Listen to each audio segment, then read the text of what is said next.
meron pa tayong isa na namang bibigyan ng parangal.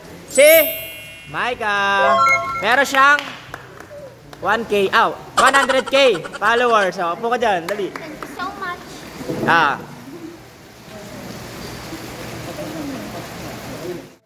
Ano yung masasabi mo sa journey mo, sa pagbablog mo, na nakaabot ka na ngayon ng 100k? Although, si Meta, medyo madamot pa sa kanya kasi hindi pa ina-approve yung review niya. Tagal na.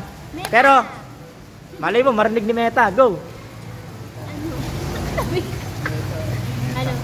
Meta ba ka naman? Ano?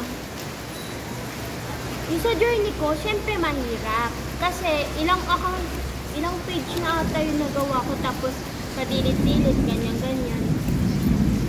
And then, pero ngayon, yung page ko naman,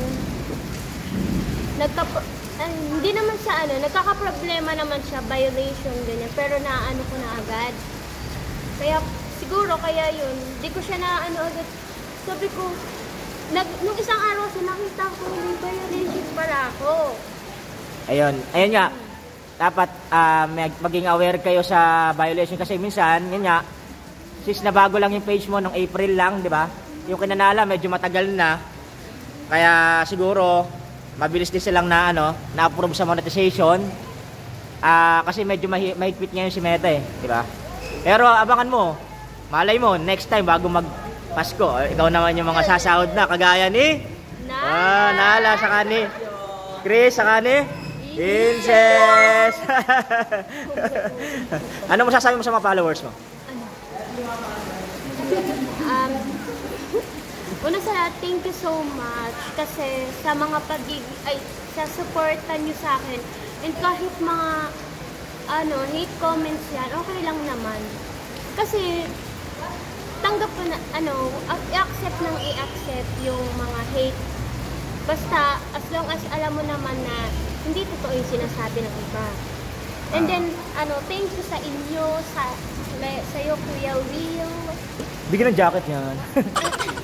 Tapos sa mga... Kasi nung nakaraan, gusto ko na talagang burahin yung page ko. Kasi nga, may problema talaga.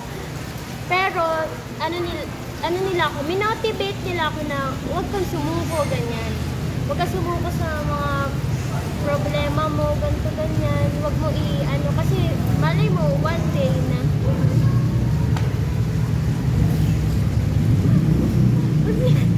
Malay mo, one day, one day, isang araw. Okay. Lahat ng problema, kasi may solusyon naman talaga. Tama ka dyan, kasi lahat naman talaga ng problema, mayroong solusyon. Tapos, yun, hindi ka sumusuko sa page mo kasi alam ko magiging kagaya ni Nala, pinagkukunan na nila ng panggastos, pangbaon, nakakabili ng kung ano ang gusto. Si Chris, may pambaon na, sunod naman, ikaw naman, sige, bibigyan kita ng parangal. Yan na. Meron kang cake. Meron kang cake. Buksan mo na. Burger tingin. May cake na. Cake yan, syempre. Ano po? Cellphone. Cellphone yan, laki. Hindi, ano yan? Laptop.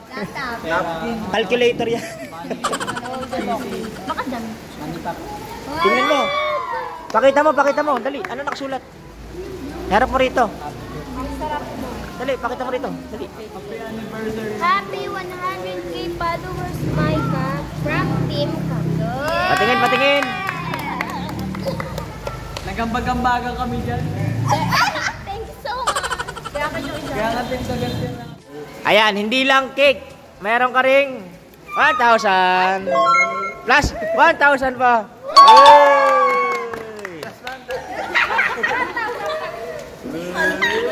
Plus tubig. Ay, joke lang. Ano masasabi mo? Last. Go. Thank you so much. Wala talagang masabi. Lagi ko naman sinasabi sa mga followers ko. Thank you so much talaga. Sa inyong lahat. Lalo na sa, ano ba, sa mga taong malapit sa akin na nagmo-motivate sa akin na huwag ako sumuko sa mga problemang dinadaan ko. Tapos, ano, beta baka naman. Ano ba? Tawa-tawa ko ng beta. Gusto ko na tulungan yung pamilya ko. Ano ba, beta? Maririnig yan ni bro. Hey bro. Bale, since na nasa 100K ka na, ano, tutuloy mo pa ba yan hanggang mag? 1 million. Oh, 1 million. Okay, sama-sama tayo sa pag-angat ha. Yung iba, yung mga gusto ring umangat, gumawa ng page, kami bahala sa inyo. Ha? Kami bahala sa inyo. Kami bahala sa inyo. Kami ang bahala sa inyo. Kami ang balat. Okay, bye-bye na. Bye-bye.